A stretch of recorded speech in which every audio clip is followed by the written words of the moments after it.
Hey Revs fans, you're in for a treat today. Welcome to your Revolution Playoff Preview. I'm your host, Elizabeth Pehota.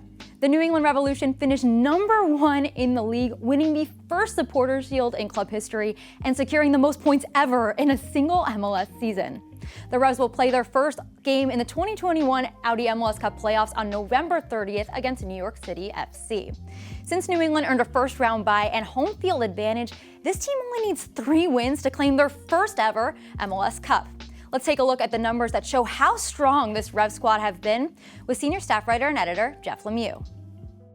There's no question it has been an historic season for the New England Revolution, highlighted by that first ever Supporters Shield triumph to end the club's 26-year wait for a league trophy. But really, that's just the tip of the iceberg when it comes to the history already made this season, as along the way, the Revs broke record after record at both the club and league levels. Headlining the Revolution's record-breaking season was the number 73, as in 73 points, establishing a new MLS record for points in a season by eclipsing the previous mark of 72 set by Los Angeles FC in 2019. That record was set with a 1-0 victory over the Colorado Rapids on October 27th, the Revolution's 22nd win of the year, tying the league record for non-shootout wins in a single season. With an overall record of 22, 5, and 7, the Revs also set a new MLS record for points per game at 2.15, while they also tied the MLS mark for best winning percentage at 750. With so many record-setting performances, it should come as no surprise that no other clubs even came close to the Revolution's success in the regular season, as their 19-point gap over the second-place Philadelphia Union in the Eastern Conference was the largest margin of victory in a conference in MLS history, while their 12-point lead at the top of the Supporters Shield race matched the largest margin of victory in the league standings. When you're breaking so many league records, it stands to reason that you're also breaking club records, and the Revs absolutely shattered plenty of those in 2021. In addition to the most points in a season with 73 and the most wins in a season with 22, the Revolution's league best attack also set club records for goals in a season with 65 and assists in a season with 70.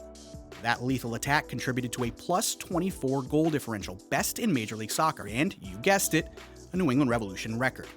Perhaps most remarkably, the Revs were equally unstoppable both at home and on the road, tying the club's best ever home record at 12, 2, and 3, while establishing a new best ever road record at 10, 3, and 4. Of course, teams that set records typically have players and coaches who set records, and the Revs had no shortage of individual record-breaking performances this regular season.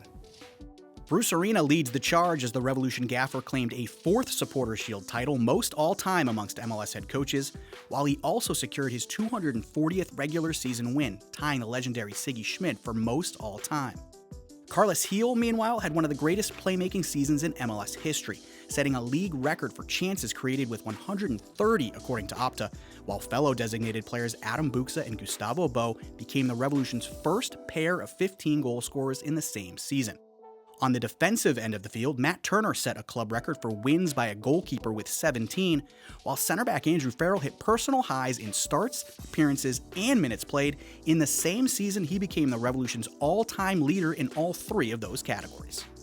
All of this is to say that the Revs have already had a quite remarkable season, one that has earned them the top seed in the Audi MLS Cup playoffs and home field advantage all the way through a potential MLS Cup final on December 11th. And as you'll likely hear several times throughout this preview, records are well and good, but it's trophies and championships that are truly remembered. Thanks for that statistical breakdown, Jeff. Speaking of championships, head coach Bruce Arena is the winningest coach in MLS history with 5 MLS Cups under his belt and an opportunity to add a 6th this year with the Revolution. I had an opportunity to sit down with Coach Arena and hear his take ahead of the playoffs. I'm pleased to be joined by New England Revolution head coach Bruce Arena in the middle of the Revs playoff preparations. Coach, thank you for your time. My pleasure. Coach, your team made MLS history, setting a new single-season points record with 73 en route to the first ever Supporter Shield for this franchise. What's your assessment of the team's regular season? Well, certainly it was a great accomplishment. I don't think we could have predicted anything like that in the preseason. And certainly the performance throughout 34 games is pretty consistent. We're obviously disappointed in our last game. Not the result we wanted, but give our players credit. They set a league record for points in the season, so how can you complain? And now, we look forward to the playoffs. You have a 23-day break to prepare for the Eastern Conference semifinals with 2 weeks where you don't know who you're playing yet due to your first round bye. What impact does that have on your training? The opponent is not the critical part as much as how we utilize the 23 days. And that's challenging. I don't think anyone has the right answer to that question. We're tinkering a little bit every day, every week, trying to figure out the best way to move our team forward so we're ready on November 30th. And the only way we're going to find out is play on November 30th and see if the things we're doing now made any sense.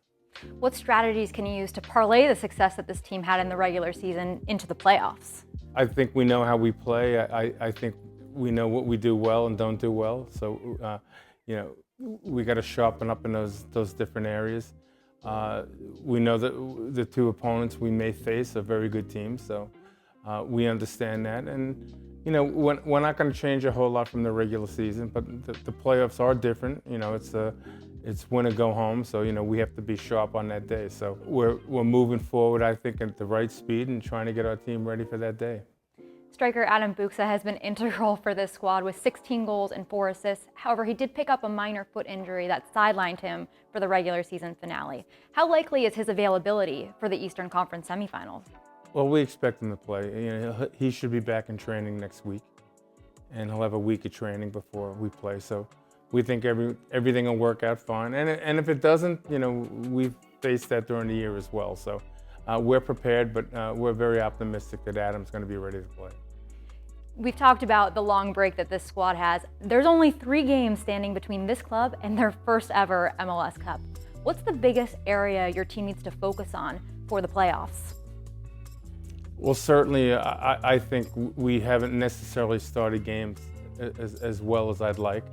And it's going to be very important. We're playing at home, that we start in good form. So that's something we're going to emphasize. But playoff games are generally low scoring.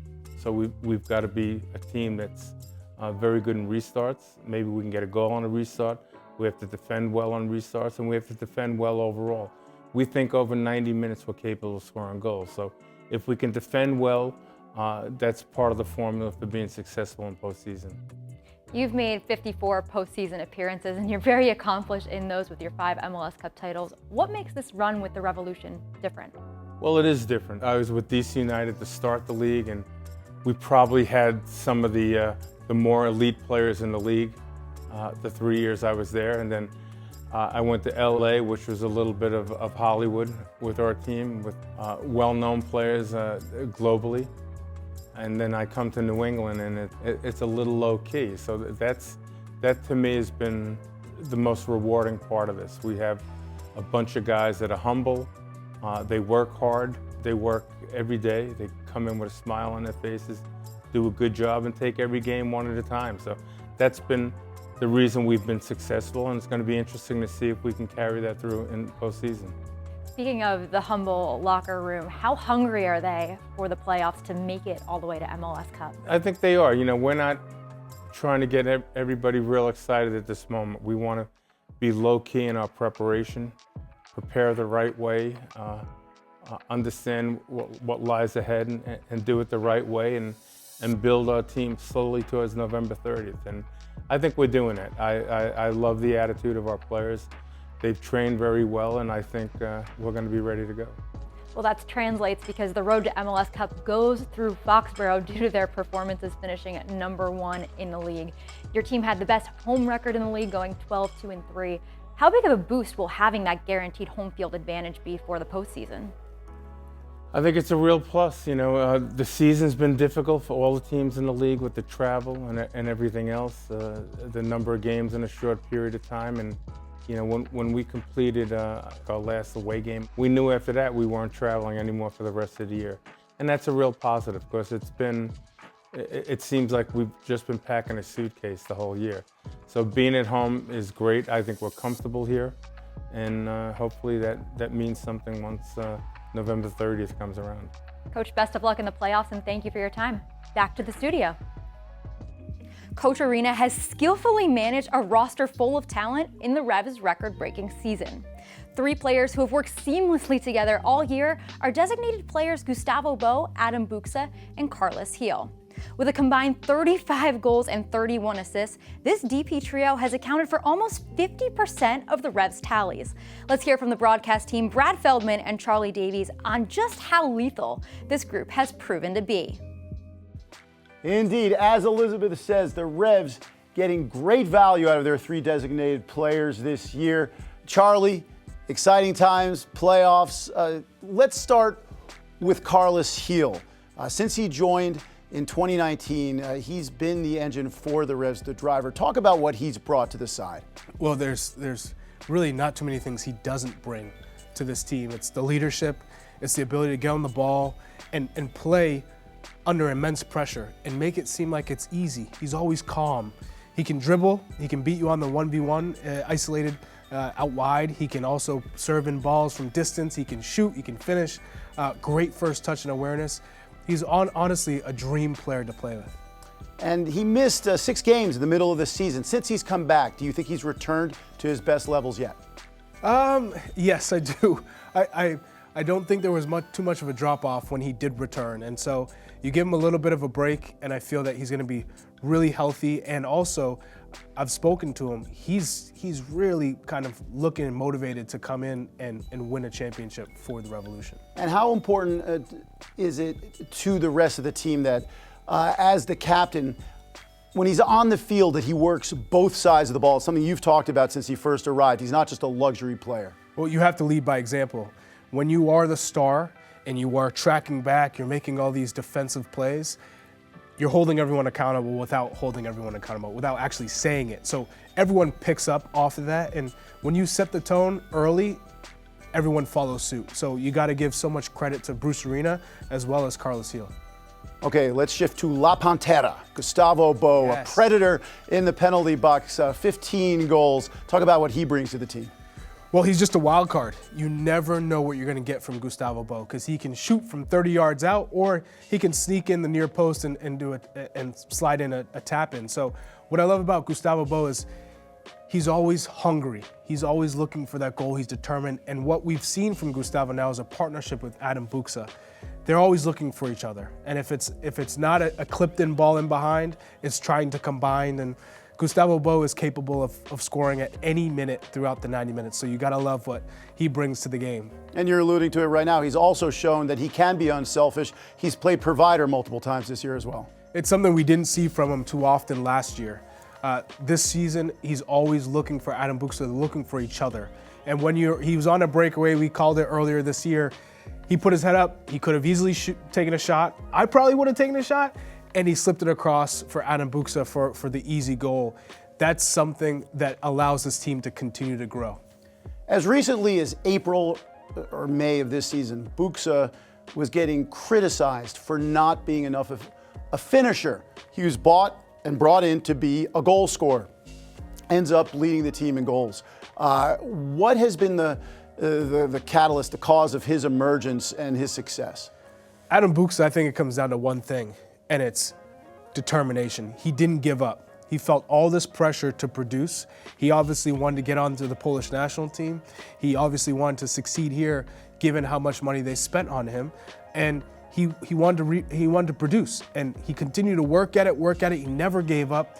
And you could tell in training, he stayed after, he worked with the guys, a lot of that communication. And he's a good person.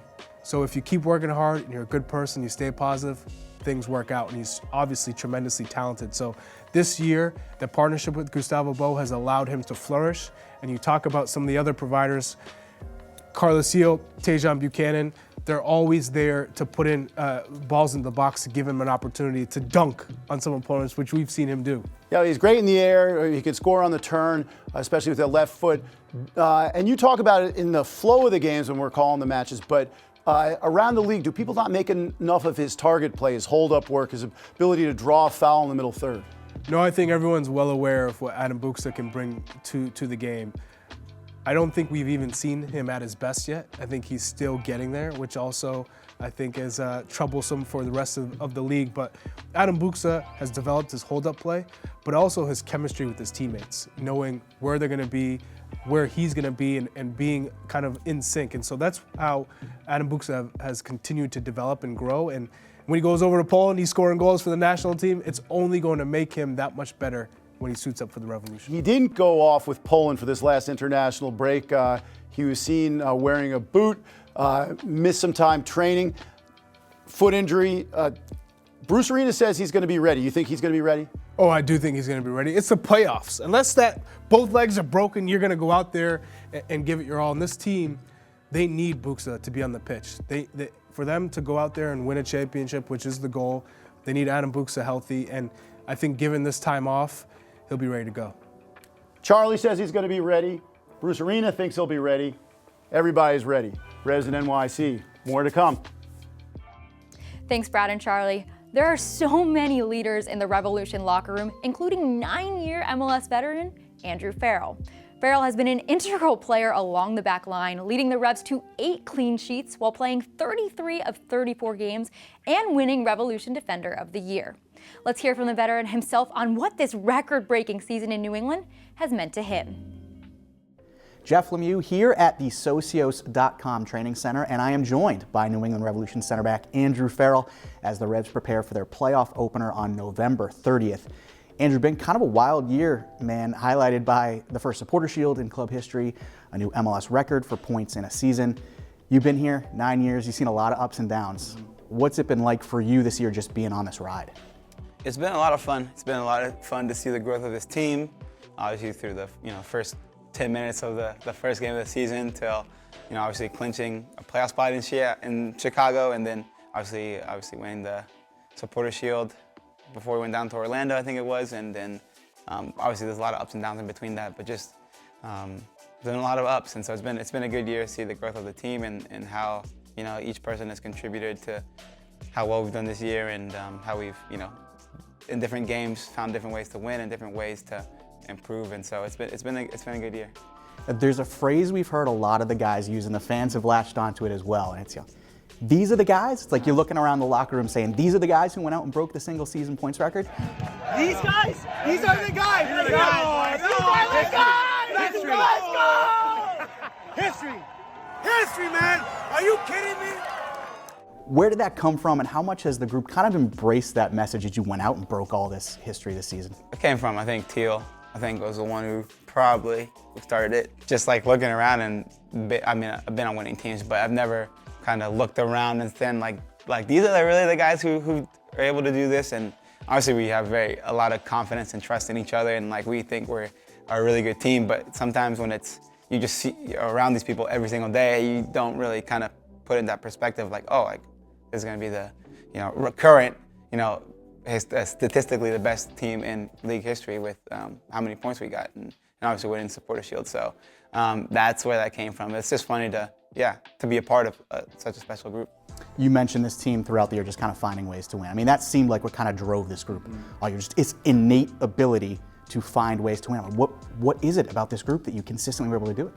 Just different guys have stepped up in different times. Obviously, you have the Carlos, guys like Carlos who've been, throughout the season when he's played has been unbelievable. But different games, guys have stepped up and have good performances. Consistency through a lot of guys like Matt, Polster, Dewan, Brandon, guys like that who have consistently been really, really good for us. And then, in different games like, say, Arnor down in Miami, having the game 2 goals. Teal scores a goal, Adam, Gustavo, so Tajon, I can keep on going. Everybody can contribute, and in different games, it calls for a different guy to step up. And so throughout a 34-game season, that's what good teams need to be able to do. Well, after a record-breaking regular season, now you guys head into the postseason, and for better or worse, that's where you're going to be judged, right? That's how people are going to remember this team, is what you do in the playoffs. So what is it about this group you think makes you equipped to deal with not only the pressure of the playoffs, but the expectations that's going to come with being the number 1 seed for the first time? I think last year helps us get ready for the playoffs. We understand it's 1-game elimination, so you lose and you go home. And I guess there wasn't as much pressure last year just because of how we finished the season and we got in as an underdog, the last seed or one of the last seeds to get in. But I think this whole year, we've been in first place a lot, almost all year, so we knew that to keep that, we had to perform and find ways to win, like I said. And so I think that's helped us, knowing that we're been on the top and we're going to get everybody's best shot throughout the 34 games. And so obviously 1 game is a different different scenario, and obviously there's a lot of pressure just because of what we've done. But I don't think necessarily we feel that kind of pressure. I think we just kind of put the pressure on ourselves. We want to, reach, higher goals and get to an MLS Cup and, hopefully win that. So. And you got a head coach, right, who's won 5 MLS Cups, 4 Supporters Shields, most regular season games in MLS history. I'd imagine at this stage in the season, any pressure there would be, he helps ease a little bit of that. Yeah, we'll just throw it on Bruce. It's all on Bruce, really. No, he understands, and we've kind of shifted into the playoff mode, the preparation we're in right now. And yeah, he's been there. He knows what to say. He knows what to expect.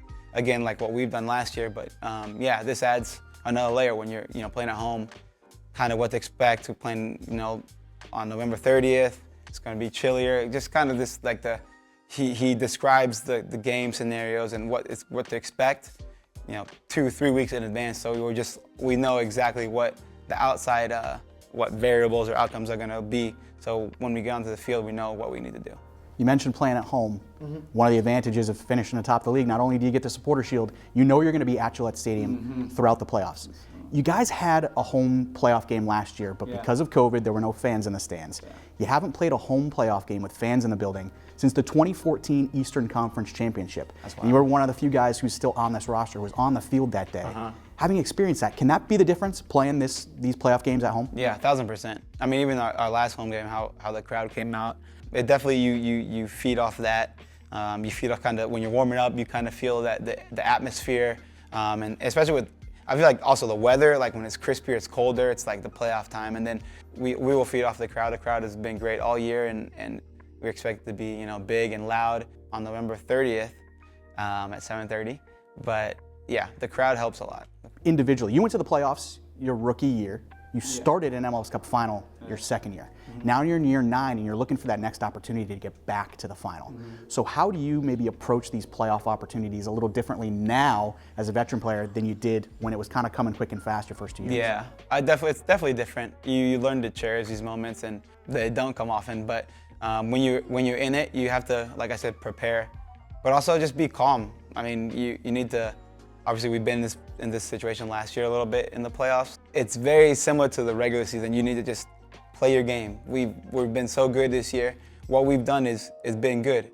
Obviously, there's a little bit more on the line and people are a little bit more tense, but I think one of the big things I tell the younger guys who haven't necessarily experienced it is just to be calm, and what you've done is going to help us win the game.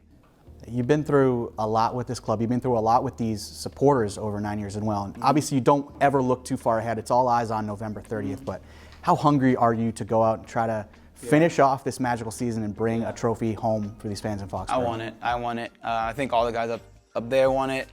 Coaching staff, the fans, you guys. It'd be really special. It will be really special. Andrew, thanks for taking the time. Best of luck in the playoffs. Go get it done. Thank you. We will. Elizabeth, we'll go back to you in the studio.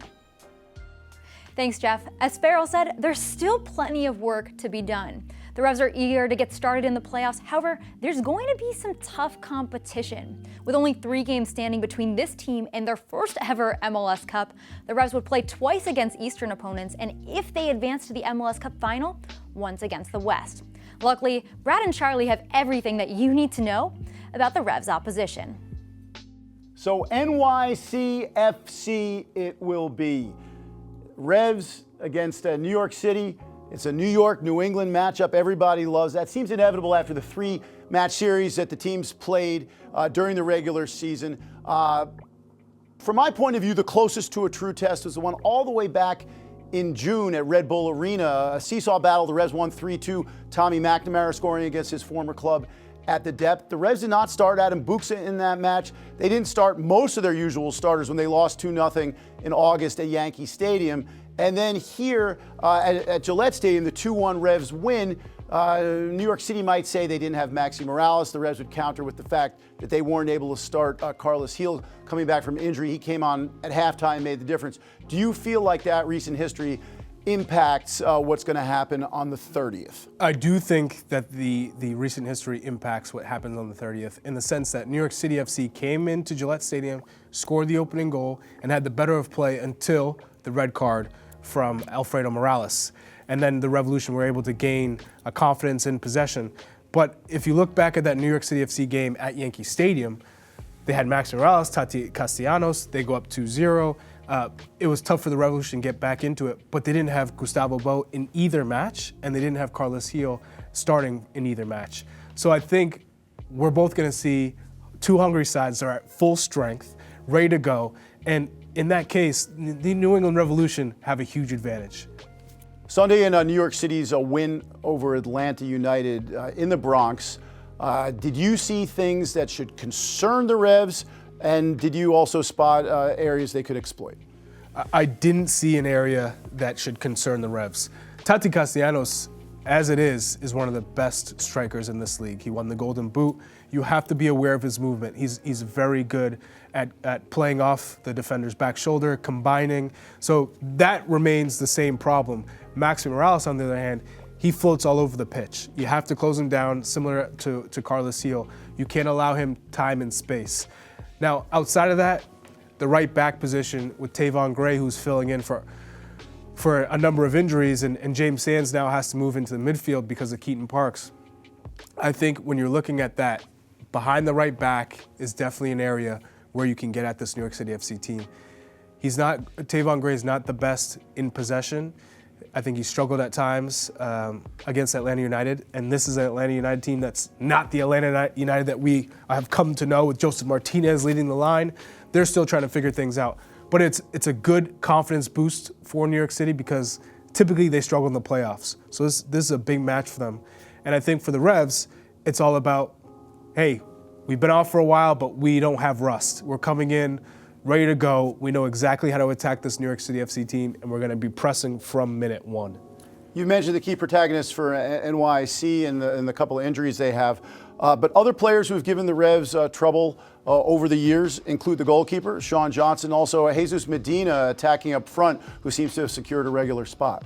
Yeah, I would say Sean Johnson's always been confident and consistent for New York City FC. But the Revs have MLS Goalkeeper of the Year in Matt Turner. Down the spine, I think the New England Revolution have done a very good job of building this team around Carlos Gil and Matt Turner. And so when you look at New York City FC, yes, they have Jesus Medina. Yes, they have players that can hurt you coming off the bench. But the Revolution have a big advantage. And they also have home field advantage. They have the best record in the league at home this season. And NYC hasn't been great away from home, whether you consider that home, their home away from home, Red Bull Arena, or their actual home, Yankee Stadium. How much does a home field play into it? You had success here as a player in the playoffs playing at Gillette Stadium. Oh, it plays a massive role. But now with these one-offs in these playoff games, I think you're going to see a lot of the road teams just sitting back and countering. That doesn't play to the advantage of New York City FC because I don't think they have too many players that can hurt you on the counter. So at some point, they're going to have to play the same style that they do at Yankee Stadium here, and that's going to open up things, and I think that's when the Revolution have too many game changers. So you got the Revs. I do have the Revs. So Charlie's got the Revs. I got the Revs too. We'll have the call of the game on radio, Charlie and myself, on WBOS 92.9 FM in Boston, and also Sirius XM FC. Look forward to talking to you then. Thanks, Brad and Charlie. That's your Revolution playoff preview. The action starts on November 30th when the Revs host the Eastern Conference semifinal against New York City FC, and it's single game elimination from there. This will be the last chance to earn the Revs' original 1996 logo a championship.